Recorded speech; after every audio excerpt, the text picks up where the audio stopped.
Hello everyone. जैसे हम सब देख रहे हैं कि 2020 एक ऐसा साल है जो हिस्ट्री में अपना दबदबा रखेगा और 2020 की स्टार्टिंग हमारे लिए अच्छी नहीं रही है। पूरी दुनिया के लिए एक अच्छी शुरुआत नहीं रही है। हम कोरोना से 2020 की स्टार्टिंग कर चुके हैं। उसके बाद अगर मैं इंडिया की बात करूं स्पेसिफिकली, तो इंडिया एक ऐसा देश है जिसने उसके बाद सुपर साइक्लोन के तौर पर देखा। इंडिया जो कि एक डेवलपिंग नेशन है, उसने उसके बाद सुपर साइक्लोन इम्फान देखा।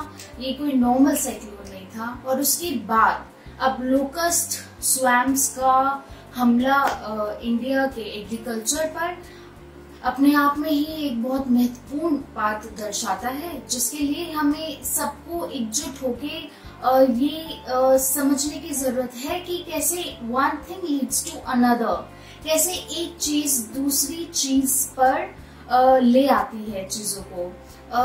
जैसे लोकस्ट जो कि ग्रास होपर्स होते हैं, जी हाँ, ये लोकस्ट जो है ग्रास होपर्स का दूसरा नाम है, जिसको हिंदी में टिड्डी भी कहते हैं। तो अब तक माना जा रहा है कि बहुत सारे ऐसे पेस्ट के हमले रहे हैं। हमारे पास ऑलरेडी पेस्टिसाइड्स, हमारे जो फार्मर्स हैं, किसान जो कि सोना जमीन से उगाता है, अब उस सोने जमीन के उस सोने पर ही हमला हो चुका है।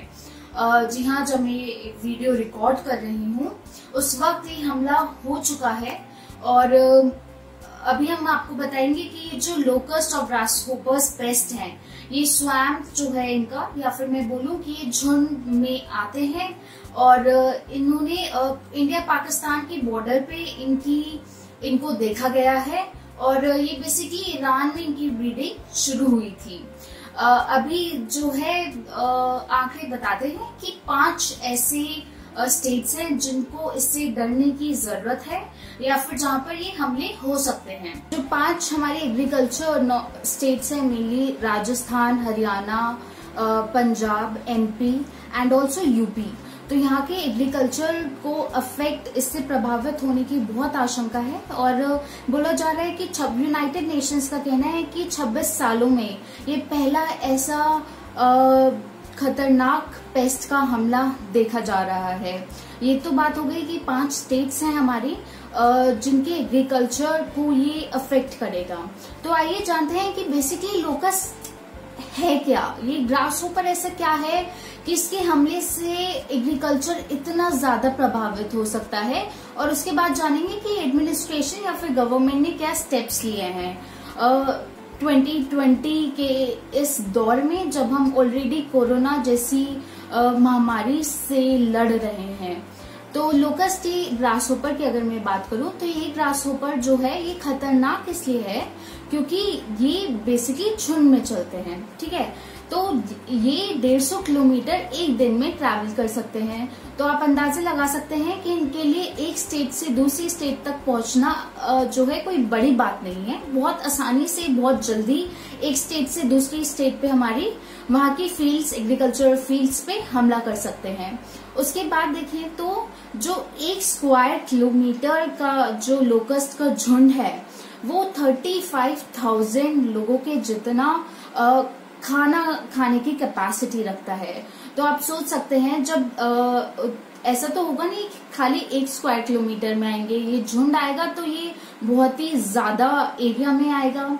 तो आप उससे अंदाजा लगा सकते हैं कि कितने हजार फील्ड्स, कितने हजार जो है हमारे एग्रीकल्चर फील्ड्स और लोगों के खाना जो है ये डिस्ट्रॉय करने की क्षमता रखते हैं। उसके बाद जो है ये ब्रीडिंग इनकी बहुत फास्ट होती है। 3 महीने में 20 गुना ज्यादा ये पैदा हो जाते हैं।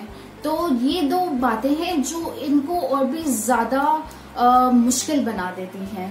अब अगर मैं बात करूं कि इसके लिए गवर्नमेंट क्या कर रही है, सरकार का क्या स्टेप लिया गया है सरकार के द्वारा, तो उसमें अब जो है मंडे को ही ये रिपोर्ट्स आई हैं कि ऑलरेडी जयपुर में लोकस्ट जो है वो प्रेजेंट हैं। तो इसके लिए ऑब्वियसली पेस्टिसाइड्स, इंसेक्टिसाइड्स जो है, जो हमेशा से एक तरीका रहा है एग्रीकल्चर फील्ड्स में हम छिड़कते ही हैं, तो वो तो ऑलरेडी हमने स्टेप लिया ही है। उसके अलावा फायर के थ्रू हम इन्हें मारने की कोशिश कर रहे हैं। और उसके अलावा यूके से हमने कुछ टूल्स मंगाए हैं जिनसे हम इनसे डील कर सकते हैं, क्योंकि ये जो है ये पेस्ट जो है ये खाली इंडिया में नहीं, इससे पहले जो है ये ईरान में भी हमला कर चुके हैं। तो उससे लड़ने की हम ऑलरेडी स्टेप्स ले चुके हैं। और उसके बाद गवर्नमेंट ने कुछ ड्रोन की भी हेल्प ली है ताकि हम इनकी लोकेशन लोकेट कर सकें, हमें पता चल सके कि एक्चुअली किस डायरेक्शन में मूव कर रहे हैं या किस स्टेट की तरफ ट्रैवल कर रहे हैं। अभी तक 33 डिस्ट्रिक्ट्स जो हैं राजस्थान के, वो इससे बहुत वाइडली अफेक्टेड हैं, क्योंकि ये देखा गया है कि डेजर्ट एरिया में सबसे ज्यादा इफेक्टिव रहता है। इससे कुछ महीने पहले लास्ट ईयर ही ईरान में इसका जो है प्रकोप ऑलरेडी देखा गया था। तो उसके बाद अभी इंडिया की बारी है। साइंटिस्ट का कहना है कि क्लाइमेट चेंज और ग्लोबल वार्मिंग की अगर मैं बात करूं, वो कुछ कारण रहे हैं जिनकी वजह से इनकी ब्रीडिंग बढ़ गई है। और ऑब्वियसली ब्रीडिंग बढ़ेगी तो इनको खाना भी चाहिए और ट्रैवल भी कर सकते हैं। तो उनका कहना है कि क्लाइमेट चेंज, क्योंकि जो मॉनसून सीजन है वो लंबा रहा है अगर वेस्ट की आप बात करें, क्योंकि इनको पाकिस्तान और इंडिया के बॉर्डर पे ही देखा गया है, अभी वहां से एंटर करते हुए देखा गया है। तो फिर साइंटिस्ट का कहना है कि क्योंकि मॉनसून जो है उधर बढ़ गया है, अरेबियन सी में साइक्लोन की एक्टिविटीज बहुत ज्यादा रही है क्लाइमेट चेंज की वजह से।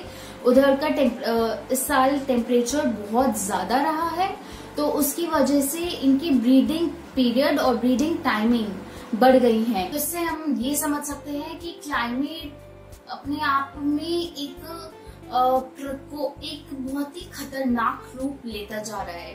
डायरेक्टली क्लाइमेट हमें अफेक्ट नहीं कर रहा है, ऑफ कोर्स डायरेक्टली भी कर रहा है, लेकिन उसके अलावा इनडायरेक्टली ऐसे कुछ एक्टिविटीज या फिर मैं बोलूं कि ऐसी कुछ नेचुरल जो इम्पैक्ट हैं जो कि डायरेक्टली क्लाइमेट से रिलेटेड है, वो हमें देखने को मिल रहे हैं।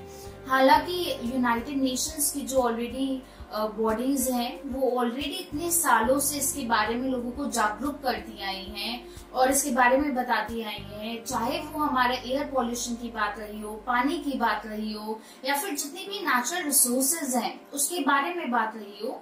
तो हम ऐसा नहीं है हम लोग जागरूक नहीं है।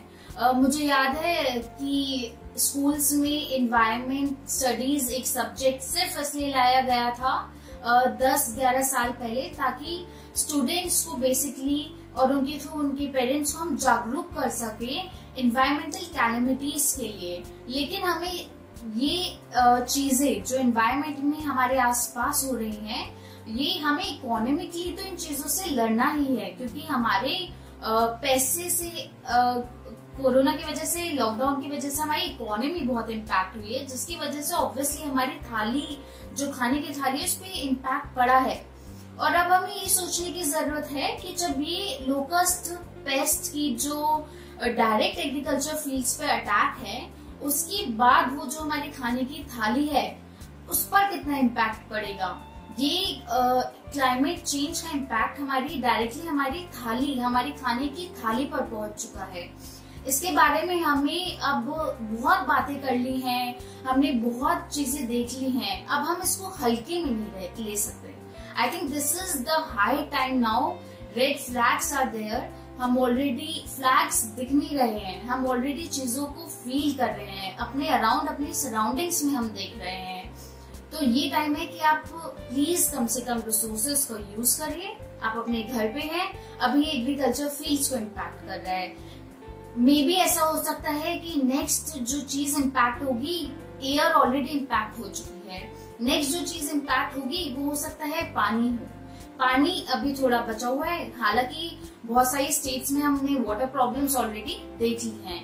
तो आई think this is high time now. आप रिसोर्सेज कम से कम यूज करिए, don't use resources for your grids. I think it's high time कि जब हम महात्मा गांधी जी ने बोला था कि हमें अपनी नीड्स को पूरा करना चाहिए, अपनी नीड्स